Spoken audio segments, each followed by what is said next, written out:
It is Thursday, November 3rd. Welcome back to Beyond the Briefing. I'm Sean Spicer. Oh, we are 5 days out from the midterm elections. I love this. Is like my favorite time of the year. If you've been watching or listening, I guess just listening, then you know that we are breaking down the House this time. I do want to just say before I do it, and obviously, if you can watch Spicer and Company tonight, because we're going to talk with Senator Ted Cruz about that speech last night. Dark, dark, dark. Oh my goodness. If you're a Democrat, is that really what you wanted to be closing with? I can't believe that was the speech they chose to close the election on. Wow.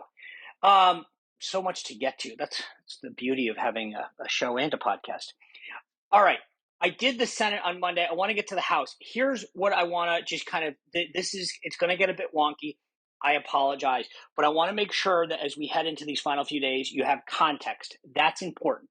All right. Here's the state of play. All 435 seats in the House of Representatives are up. Democrats right now hold 220 seats. Republicans hold 212 seats. There are 3 vacancies. Jackie Walorski is a Republican from Indiana. She passed away in a car crash earlier this year. That seat will stay in Republican hands. Okay, it already has been filled in a special election in Indiana, so that gets Republicans up to 213. And then there are 2 seats in Florida. Florida Congressman Charlie Crist, former governor, resigned to run for governor. That seat, Anna Paulina Luna is running for. I think she will win that. That will get Republicans to 214. Remember, and I should have said that from the beginning, 218 is the magic number. And then Ted Deutsch is a South Florida member of Congress. He resigned as well to take a job in Washington. That will stay a solid Dem seat.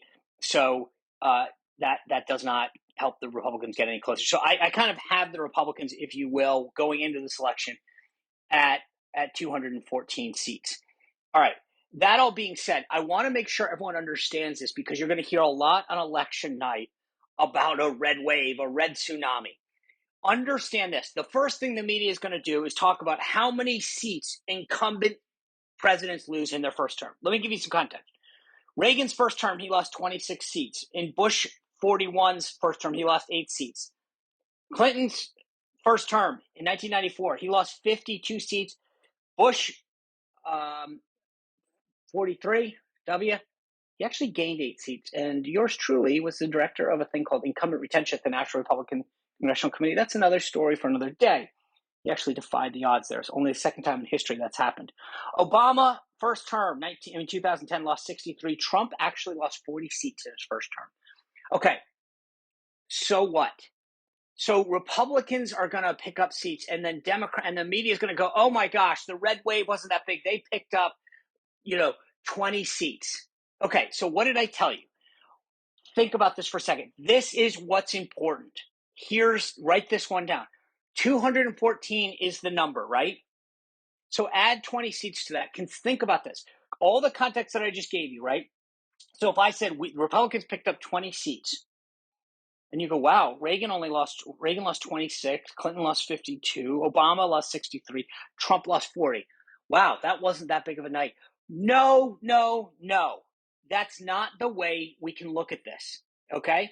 Because you have to look at the size of the majority. Republicans last cycle picked up 13 seats. They went into the last Congress with 199 seats. They got to 212. They picked up 13. That's a lot. They've already held there. The highest Republican majority since the House went to 435 seats in 1913 has been 247 seats in 2015. Okay? That's the highest ever. In 1994, when Republicans picked up the majority in the 104th Congress, they had 230 seats, right? So if Republicans get 16 seats on election night, they will match the Republican majority in 1994. It's all about the size of your majority. And just to give you some context, in 1919, the 60th Congress, they had 240 seats. The largest majority they've ever had is 302 seats in 1921, the 67th Congress. In 2005, they had 33 seats. 2011, 242. 2015, 247, 241, in 2017, right? So think about the context, because the media is going to try to downplay this red wave. Where we start from matters.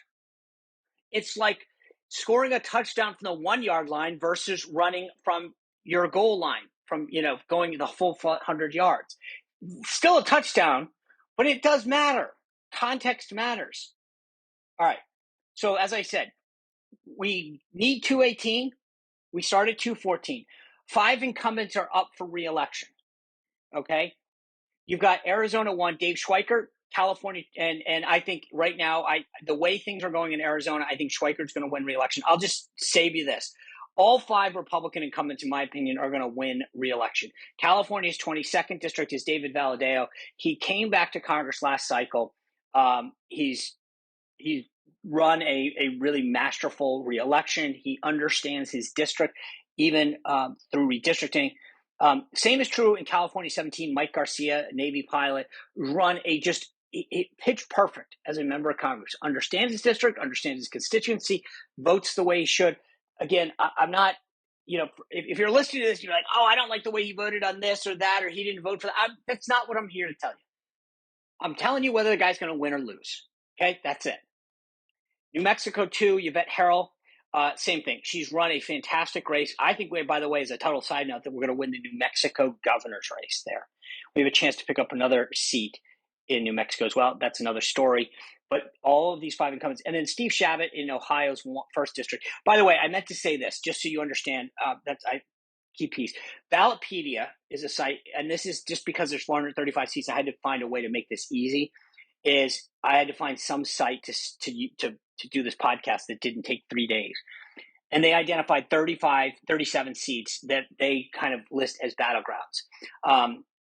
And they take all of the people that race, 270 to win, the Cook Political Report, blah, blah, blah, and kind of do a chart. It's actually a great site. If you go to it, you can look at any of these races, and it will tell you a little demographics, how much money everyone's raised, some of the background on the district. It's a very helpful site. But anyway, it aggregates all of the different handicappers.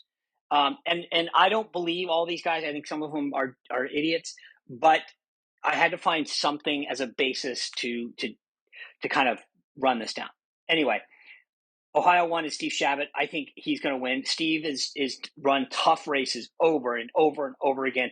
And you look at Governor Mike DeWine, the top of the ticket there, J.D. Vance, running for the Senate. They're going to run strong. And I think Kerry, Ohio's just continues to trend.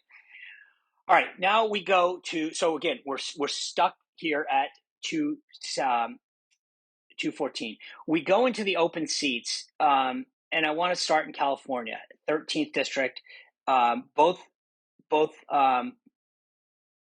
candidates, John Duarte and Adam Gray, have both raised over $2 million. This is a district that, as currently redistricted, Biden took 54% of the district. The thing that's interesting in California is Gavin Newsom at the top of the ticket has not run an aggressive campaign, which is why a lot of these districts are in play. There's not a top of the ticket that's getting Democrats fired up, getting them out to vote. That's a big deal. And just so you understand, normally it's the top of the ticket that's got a lot more of the resources, that's driving the get out the vote effort, that's getting the door knockers, that's calling people, that's leading the volunteer effort. Newsom's running well ahead, and so he's not running a robust campaign, and that's what I think is helping a lot of these Republicans at the congressional level. So I'm not going to call this one. I'm going to put this one in sort of the just hold tight, because it's interesting. Duarte's raised over $2 million. He's a great candidate, but I'm not ready to go all in California just yet. Next is Colorado's 8th district. It's north of Denver, really high Hispanic population. And the thing that California, I'm going to keep this one in the same bucket here, because the problem with Colorado right now is, if you look at Joe O'Dea, who's running for the Senate, he's running a sort of a pitch perfect race. And again, same thing, disclosure here. I get it. He is not a MAGA candidate. He is not a fan of Donald Trump's. But I don't think you can get elected statewide in Colorado as a big Trump guy. You just can't. So I think that they're closing in on this. I'm just not ready to say the deal is sealed. All right, Michigan, Michigan's 3rd district. This is the seat that used to be held by Republican incumbent Peter Meijer, right? Peter Meijer voted for impeachment. His family, huge supermarkets, very well known in the district. John Gibbs, impressive candidate. Democrats said he was extreme. He's holding his own. He's trending the right way. Michigan is moving in the right direction, and overall, Tudor Dixon doing a fabulous job, and I think. And so for that reason, I'm willing to put Michigan 3 in the GOP column and as a +1 there. I think Gibbs is doing a great job. Let's move on to New York, the 19th district. You've got Josh Riley versus Marcus Molinaro. This one, I could go on this one for a while. This is a very confusing thing. There was a special election in another district.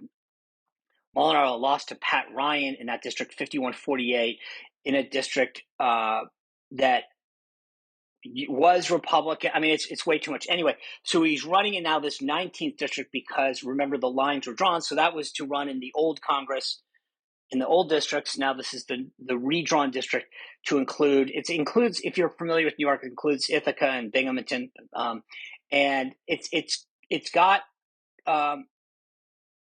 It's dead even as far as registration goes. There's no tilt to it. So normally you can have a district that's R+5 or D+2. This is literally flat. Joe Biden received 49.8% of the vote to President Trump's 48.3. I mean, that's about as even as you can get. In the redrawn district, Biden does do better. They're both raising a ton of money. I think the way that New York has trended in the last week, if you'd asked me this a week ago, I don't know that I would have gone all in. I think New York 19 goes into the Republican column. And then you go over to New York 22, which is Francis Knoll versus Brandon Williams. It's Joe Biden won the district. And he won the district 50 as reconfigured 53-45. This is one where I'm hesitant to put it into the column. I'll put it in the hold for now. New York's 3rd district moving down is the northern tip of Nassau County. It's got parts of Queens. Biden actually won this district pretty decisively. 54-45. But it's interesting, in Nassau, Republicans have been doing fairly well. So the thing that's interesting to me about this race, and again, I'm going to say one where I'm not even, I'll definitely keep this in the to watch column. Of all of the 3 districts, this is the one where I would say I'm not as confident that Republicans can pick this one up. The lean of the district is 40% in terms of registration, Democrats, 28 Republicans. It's just, anyway, I'm not there yet. North Carolina's 13th district, Wesley Nickel versus Bo Hines. I think Bo Hines is an impressive candidate, done very well. And the way that North Carolina has been trending, I feel very good about that race as well. So that one, by the way, if you're keeping up doing the math, that's 3 that I've put in the Republican columns. We're at 217 right now. Ohio's 13th district, Madison Giussotto Gilbert, fantastic candidate. She was on the show yesterday. She's been working her tail off. She just had a baby, and she is literally right back out on the campaign trail. She is an unbelievably hard worker, and I think this one to me is one that I have no problem putting in the Republican category. Oregon's 5th district is one that I will put in the to watch column because it's between Jamie McLeod Skinner and Lori Chavez DeReamer. It has been trending on the Republican side. I always feel like Oregon is like the New Jersey of the West. It's like Lucy in the football. I'm just not ready yet to fall into it yet. I do think it's trending the right way. So anyway, the other open seat to keep an eye, or there's two more. Pennsylvania 17th district. This is one where, if you think about what's going on in Pennsylvania, it's a very interesting. The governor's race, I think, is going to be a challenge for obvious reasons. Mastriano is just not keeping up right now. Oz definitely getting momentum in these final few days, and that's what's keeping this. But you look at these two candidates there, Jeremy Schaefer and Christopher DeLuzio. Now, Schaefer's the Republican. He's raised over $2.5 million. DeLuzio, the Democrats, 2.8. But here's the funny thing. Schaefer walks in the last quarter with about 700 grand on cash. The Dems got 100 left. I mean, he's been blowing through money. And this one, I think that if I were, anyway, I think this is definitely going in the Republican direction right now. I will put this one down for the Republicans. By the way, this is now our 219th seat. So I'm giving PA 17 to the Republicans. Rhode Island's 2nd district. This one's an easy one for me. It's the western part of Rhode Island. If you're familiar with Rhode Island, it's like an upside down U. If you cut it straight in the middle and go left towards the Connecticut side, that's the 2nd district. So it's Providence West. It's Cranston down to the Connecticut border. And it features Seth Magaziner, who's the state treasurer. His father was a big lawyer, friends with Clinton, against Alan Fung, who was multiple-term mayor of Cranston, the state's second largest city, and had run for governor twice as the Republican nominee. Fung has raised a ton of money. He is a good candidate, great success story. His family owned a diner there. Magaziner is just a wet blanket, to be blunt. And I think this one ends up in the GOP column. So if you're doing the math there, 1, 2, 3, 4, 5, 6. We're at 220 right now. All right, so let's now get into the Dem incumbents. And again, just so we're clear, this does not mean that there are not other Dems that are not going to lose. I just, keep this easy, just took the Ballotpedia Dems that they rated as being vulnerable. And again, I've looked down the list, and there was no easy way to do this. Indiana's 1st district, Frank Mervyn versus Jennifer Ruth Green. Jennifer is an unbelievable, impressive candidate. Frank Mervyn was elected to the 1st district in 2020. He won. That was an open seat then. A Democrat has represented this district since 1930. And I'm going to tell you this right now. I am easily ready to say that Jennifer Ruth Green, she's an Air Force veteran, unbelievably impressive candidate, works her tail off. I had the opportunity to meet her at the congressional baseball game, ironically. Really like her a lot. Anyway, I will tell you that one is in the Republican column. Keeping with the I's, Iowa's 3rd district. This one, people are calling Iowa's most competitive House election. It's interesting. I think this one ends up Zach Nunn versus Cindy Axon, and I'm just not ready to put that one away yet. I should be. So if you're from Iowa and you're listening to this, you get mad at me all you want, send me an email, DM me. I just the Grassley race has not been put away enough to get me there. And so that's what's keeping me kind of, if Grassley had opened up a bigger lead, I'd be ready to do that. It just, when you're down ballot, it's tough. It is that competitive. So this is going to come down to mechanics, who can get their people out. In Kansas's 3rd district, Sharice Davids is running against Republican Amanda Atkins. This is a rematch from the 2020 general election where Davids won 53.5 to 43.5, but Kansas definitely trending the right way. The winds are blowing the way that they are. So, this is this one. I have a feeling I would put my money on Amanda on this one.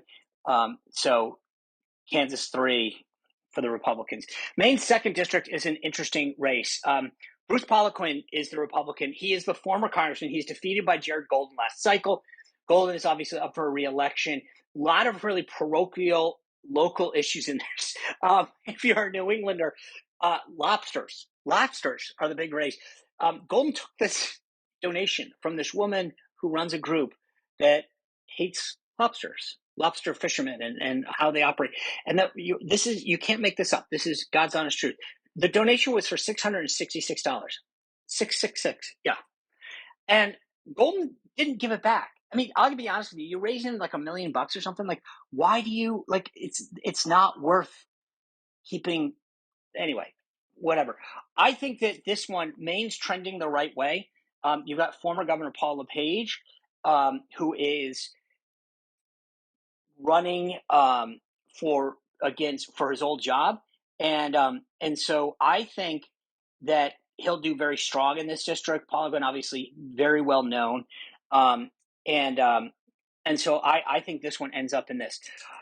Alyssa Slotkin in Michigan 7th versus Tom Barrett. This is an interesting race. Slotkin, you may not have ever, unless you're from Michigan, you may have been like, oh, how come I know that name? You know that name because Liz Cheney just went there to campaign for her. That was Liz Cheney's first foray into the cycle. I mean, Slotkin has been out she is one of 7 Democrats that won a district in 2020 that former President Trump won. And so she is sort of running around scared. I have no doubt that Tom Barrett ends up winning this race. This one goes into the Republican column. So if you're keeping score, that is now 10 races that I'm putting in the Republican column, adding to the 214. We're at 224 right now. All right. Minnesota's 2nd district. This is interesting. Annie Craig versus Tyler Kister, the Republican. Anyway, I think that this is one that I'm going to keep in the to watch column. It's just Minnesota from the top of the ticket isn't having anything really drive it hard. So I'll keep it there. In Nevada, 3 races, the 1st, the 3rd, and the 4th. And it's interesting. This is where redistricting bit Democrats in the butt. They could have shored up a couple of these guys and handed one seat, but no. And I get why they did it, but this just shows you, right? So sometimes you want to shore up 1 or 2 or 3, whatever, depending on how big your state is, seats, so you lock them in and guaranteed them. These guys basically decided to play cutesy and dilute some of these districts to try to block Republicans out. And now Republicans are competitive in these 3 districts. It's unbelievable. I will say this. In the 1st district, it's Dina Titus, the incumbent Democrat, versus Mark Robertson. The new district lines decreased Biden's margin from 62% to 53%, right? That's what I'm talking about. It took a very, very safe Democratic district all the way down 10 points. This one, if there's one that you can bank on, it's Nevada's 1st district. Okay. So that one goes into the GOP column. The 3rd district features incumbent Democrat Susie Lee versus April Becker. It's an interesting level. Obama won this thing by 0.8. Trump won it by a point, and then Biden won it by just 2 points. This is literally, teeters on an edge. This is all about who turns out their voters. In a district like this, Laxalt, so the Sheriff Joe Lombardo is a Republican nominee for governor. He is going to win. Adam Laxalt is going to win the Senate. I think Nevada's 3rd district is going to go Republican. This thing's on a razor's edge, and right now the get out the vote effort at the top of the ticket, as well as the winds that are blowing, are moving in the right direction. So I'm putting that one in there. We are now at 12 pickups for the Republican seat, so we're at a 228 margin here. Nevada's 4th district, I unfortunately can't go there yet. It's incumbent Steve Horsford versus Sam Peters. This one, of all the 4 districts, I think definitely, I'm not saying we can't win this one, but anyway, this is one that I'm not ready to call yet. Um, I want to stay with the ends, but go to the east.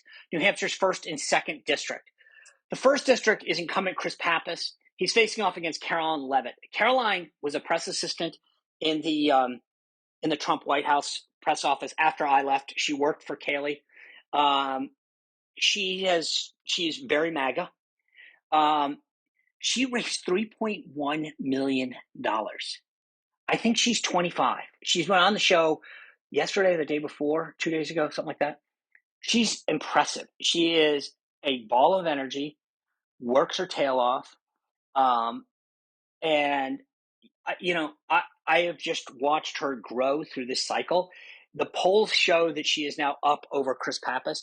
And I believe it. If you think about it, Governor Chris Sununu probably up 15 points. General Don Bullock, the Senate candidate, now up over Hassan. I think Caroline Leavitt pulls this thing up over the top. And there you go. Add that one to the column. Republican 2nd district. This is an interesting race to me because Bob Burns, and so Annie Custer is the incumbent Democrat. She's raised over $4 million. Bob Burns has raised only $350,000. If you know anything about me, you've heard me say before, mechanics matter. You have to be able to run a campaign. You can't just sit there and say, okay, hey, Biden's horrible, and let everyone get out there and do something. I will say this. I had former Governor John Sununu of New Hampshire on the show the other day. He said the Bulldog team at the Senate is running an amazing grassroots thing. That, if those guys get out and vote and Sununu's folks get out and vote, that puts Bob Burns over the top. But until that, I'm going to keep him in the, watch list. I'm not going to put him in the guaranteed list because they're not there yet. But I think they're going there. So keep an eye on that one. Sticking with the ends, but moving south, New Jersey's 7th district. Tom Malowinski, the incumbent Democrat, versus Tom Keene. Tom Keene is former Governor Keynes' son. He ran against him last time. But last time he beat him 50.6 to 49.4. Unbelievable.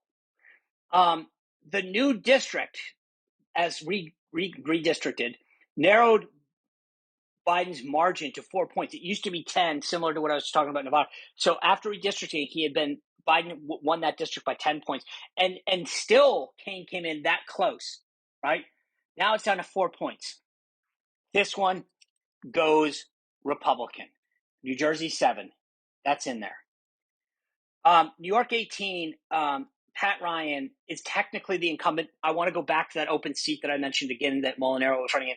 That's that whole district swap. You've heard about this before. All these guys jumped around and did districts where they got in, they got out, blah, blah, blah, blah, blah. Anyway, so that's why this is a little confusing. But it's Pat Ryan. He used to be in the 19th. He's now running in this. So technically he's an incumbent. He raised over $4 million. He's running against Colin Schmidt. This one, I would definitely say still leans. He jumped for a reason. I'm not saying we can't win this one, but I'll keep this in the to watch column. Ohio's 9th district is Marcy Kaptur facing off against J.R.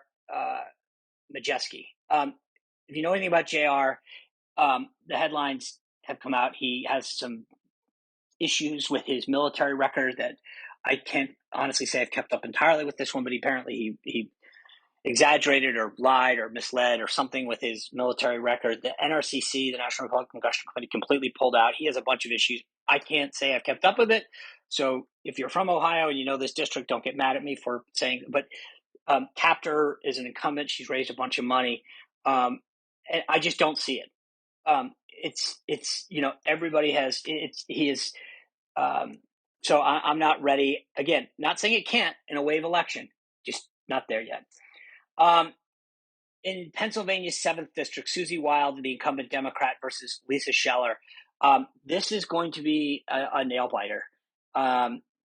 Anyway, I would put this one in the to watch column, and Pennsylvania's 8th district as well. That's Matt Cartwright, the incumbent, versus Jim Bognett. Jim Bognett served in the Trump administration. He's Trump endorsed. I've been on the show a bunch, but he is and run a good campaign. He ran last time as well. I think the issue is it's such a tight race. Anyway, keep that one in mind. And again, I think this is just because Pennsylvania. I think they've run campaigns. I think both Lisa Scheller and Jim Bognat could easily be members of Congress. It's just Pennsylvania's been kind of interesting to watch because there's been a mail ballot thing that happened the other day. The state Supreme Court tied 3-3, but said no mail-in ballots that weren't dated properly. But the Democrats, they didn't get thrown out; they got put aside. They're being treated like provisional ballots. So I only say this because I just there's a big asterisk in my mind when it comes to Pennsylvania right now. All right, Texas's 28th district features Henry Cuellar. He's the only Democrat to vote against codifying the right to abortion into federal law. He has defied getting targeted over and over and over again. He was former Secretary of State down there in Bexar County, I think is his area, versus Cassie Garcia. I had Cassie Garcia on the other day. Cassie is really trying to paint Cuellar as this sort of guy who presents himself as a moderate, but really isn't. I will say this, Cuellar has done a good job of ingratiating himself into his district. This one, if there's a Dem that can hold on in this environment, it's Texas. It's Cuellar. The NRCC is targeted. It's Texas, but I'm just saying, like, he's sort of. I think I look at Henry Cuellar as the Joe Manchin of the House. So that's where we are. Alaska's an interesting thing for what it's worth. It's ranked choice voting. So you've got, it's down to like 3 candidates. Mary Peltola, she won the special election, if you recall. Don Young, long-term member of Congress, died. So there was a special election. At the same time they held the special election, they held the primary for this Congress. Peltola won the special election. So she is the incumbent Democrat, which is unbelievable to think, member of Congress. She's running again for the full term now. She faces off against 2 Republicans, Nicholas Bisich and Sarah Palin. This is ranked choice voting. It is a horrible thing. If you ever have an opportunity to vote against ranked choice voting, please do. Nevada is actually considering it's on their ballot. The only 2 states that have it are Maine and Alaska. It's horrible. Anyway, this is what's going to save Murkowski, by the way, ranked choice voting. Murkowski actually endorsed Peltola. And Sarah Palin ranked Peltola second on her ballot. I mean, I've got to tell you, there's no question in my mind that Alaska stays as Democrat because this is all about, it's like a family fight up there. It's the Murkowskis versus the Palins so there you go. I want to go to Washington State first because I'm going to save Virginia. Washington State's 8th district, Kim Schreier is facing off. She's the incumbent facing off against Matt Larkin. This is one, again, I'm going to put in the watch column. I'm not ready to it's interesting. Tiffany Smiley's the Senate candidate running amazing. I'm just not ready to put this one in the thing. In Virginia, there's 2 races that Ballotpedia puts in, the 2nd and the 7th. The 2nd is Elaine Luria. She won in 2018 by 2 points, and her 2020 election by nearly 6 points. Her district, after redistricting now, became less favorable. This is, if you're familiar with Virginia, this is the Norfolk, Virginia Beach, Chesapeake, Suffolk area. A lot of military. She herself is a Naval Academy graduate. She's a Navy veteran. She's running against Jen Keegan, who's the state senator, also a Navy veteran.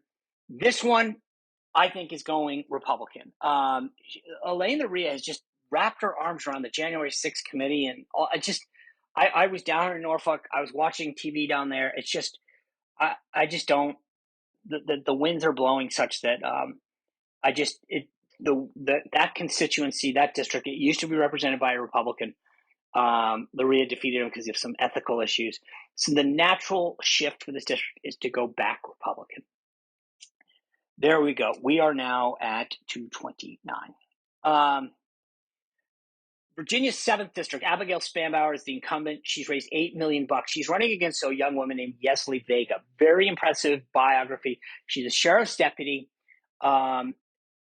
She was elected up here as well. Had her on the show the other night. She's got a great ad up right now where she speaks to the camera. She has her father. He's Hispanic. He speaks Spanish into the camera. A lot of Hispanics in this area up north here. Lots of federal employees. You can tell the parties are both spending big money up here, and Spanbauer's going after her big time. Youngkin came in, campaigned for her. I think that Yesli Vega can and should win this race. I'm not there yet. And I'm only saying that because it's Northern Virginia. But Youngkin won this race. Actually, you know what? I'm feeling it's a beautiful day out. I'm putting this one in the Republican column. I'm going to get us right there. We're at 16 races. We're at 230 now total. I will say this. They left off the race in New York where Sean Patrick Maloney, the current chair of the DCCC, is up for re-election. I think he loses as well. So that's one that's not on the list. And I know I said I wouldn't do it, but I just had to because I couldn't resist. So if you're keeping track, right? I've got us easy at 230. I think I'm pretty confident we can get to 235 because I have, of the races, 1, 2, 3, 4, 5, 6, 7, 8, 9, 10, 11, 12, 13, 14, 15. 15 in the let's keep an eye on race. And that's just of the ones that, then again, I mentioned Sean Patrick Maloney wasn't even on that. So let's add like 3 more.